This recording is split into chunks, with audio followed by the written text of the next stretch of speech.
में हम लेकर आए हैं गुप्त वंश को लेकर 50 इंपॉर्टेंट और काफी ज्यादा इंटरेस्टिंग क्वेश्चन। आई होप आज का सेशन आपके लिए काफी ज्यादा इंपॉर्टेंट और पसंद आने वाला है। तो आइए शुरू करते हैं। क्वेश्चन नंबर 1, गुप्त साम्राज्य की स्थापना किसने की? तो गुप्त साम्राज्य की स्थापना की जाती है श्री गुप्त के द्वारा। सेकंड क्वेश्चन, गुप्त वंश का वास्तविक संस्थापक किससे माना जाता है? तो गुप्त वंश का वास्तविक संस्थापक अगर आपसे क्वेश्चन पूछा जाए तो चंद्रगुप्त प्रथम, क्योंकि चंद्रगुप्त प्रथम ने ही गुप्त साम्राज्य की जो शक्ति है और उसका जो विस्तार है उसको देने का प्रथम बार जो काम किया गया वो चंद्रगुप्त प्रथम के द्वारा किया गया। नेक्स्ट क्वेश्चन, चंद्रगुप्त प्रथम के द्वारा किससे विवाह किया गया था? चंद्रगुप्त प्रथम की जो शादी थी वो किससे हुई थी? तो चंद्रगुप्त प्रथम की जो शादी थी वो लिच्छवी राजकुमारी कुमारा देवी से हुई थी। चंद्रगुप्त प्रथम की शादी लिच्छवी राजकुमारी कुमार देवी से हुई थी।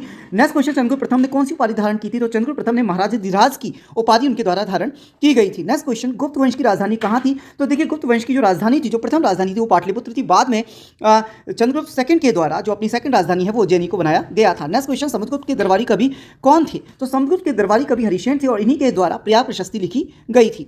नेक्स्ट क्वेश्चन, इलाहाबाद प्रशस्ति या फिर जैसे प्रयाग प्रशस्ति भी कहा जाता है, किसके द्वारा लिखी गई थी? हरिशेन के द्वारा लिखी गई थी और हरिशेन जो थे वो समुद्रगुप्त के दरबारी कवि थे। नेक्स्ट क्वेश्चन, समुद्रगुप्त को किस उपाधि से जाना जाता है? क्या उपाधि दी गई थी? क्या इंपॉर्टेंट उपाधि दी गई थी? तो इन्हें भारत का नेपोलियन की उपाधि दी गई थी और किसने दी थी? वीए स्मिथ के द्वारा समुद्रगुप्त को भारत के नेपोलियन की उपाधि दी गई थी। नेक्स्ट क्वेश्चन, समुद्रगुप्त की जो मुद्रा है, समुद्रगुप्त के समय में जो मुद्रा जारी की गई उन पर समुद्रगुप्त को किस रूप में, किस वाद्यंत्र को बजाते हुए दिखाया गया है? तो वीणा बजाते हुए इनको दिखाया गया है। नेक्स्ट क्वेश्चन, चंद्रगुप्त द्वितीय का दूसरा नाम क्या था? चंद्रगुप्त द्वितीय का जो दूसरा नाम था वो था विक्रमादित्य। इसके साथ साथ चंद्रगुप्त द्वितीय ने अपने आप को शक्रादित्य के नाम से भी संबोधित किया है।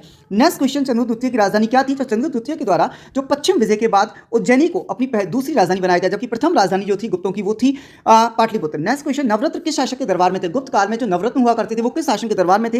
तो चंद्रगुप्त द्वितीय या विक्रमादित्य के समय में के दरबार में नवरत्न हुआ करते थे। नेक्स्ट क्वेश्चन, फायन किसके शासनकाल में भारत आया था? तो फायन चंद्रगुप्त सेकंड या विक्रमादित्य के शासनकाल में भारत आया था। नेक्स्ट क्वेश्चन, फायन किस देश का था? तो फायन चाइना से भारत आया था। नेक्स्ट क्वेश्चन, कुमारगुप्त ने किस विश्वविद्यालय की स्थापना की थी? तो कुमारगुप्त के द्वारा उस समय का जो फेमस विश्वविद्यालय था नालंदा विश्वविद्यालय उसकी स्थापना की थी और कुमारगुप्त गुप्त साम्राज्य संबंधित थे। नेक्स्ट क्वेश्चन, स्कंदगुप्त के समय में उसने किन आक्रमणकारियों से उसको सामना करना पड़ा? तो हूणों का सामना करना पड़ा, हूणों से उसको लोहा लेना पड़ा। नेक्स्ट क्वेश्चन, गुप्तकाल की प्रमुख धातु कौन सी थी? तो देखिएगा गुप्तकाल में सोने का काफी प्रयोग हुआ था और सोने की मुद्रा का यहाँ पर जो इस्तेमाल होता था उसे दिनार कहा जाता था। इसके साथ साथ चांदी की मुद्रा का भी इस्तेमाल होता था, उसे रूपक कहा जाता था। नेक्स्ट क्वेश्चन, गुप्तकाल को भारत के अंदर, भारत के इतिहास के अंदर गुप्तकाल को किस नाम से जाना जाता है? स्वर्ण युग के, भारत के स्वर्ण युग के नाम से जाना जाता है, क्योंकि ये वो समय था जब भारत के अंदर विज्ञान, कला, साहित्य, स्थापत्य हर क्षेत्र के अंदर काफी उन्नति देखने को मिलती है। नेक्स्ट क्वेश्चन, गुप्तकाल में प्रमुख वैज्ञानिक कौन थे? तो गुप्त काल के प्रमुख जो वैज्ञानिक थे या खगोल शास्त्री कहें तो वो आर्यभट्ट थे। आर्यभट्ट ने कौन सा ग्रंथ लिखा? आर्यभट्ट के द्वारा आर्यभट्टीय ग्रंथ की रचना की गई। नेक्स्ट क्वेश्चन, बराहमिहिर की प्रसिद्ध कृति कौन सी है? तो बराहमिहिर की प्रसिद्ध कृति है वृत्त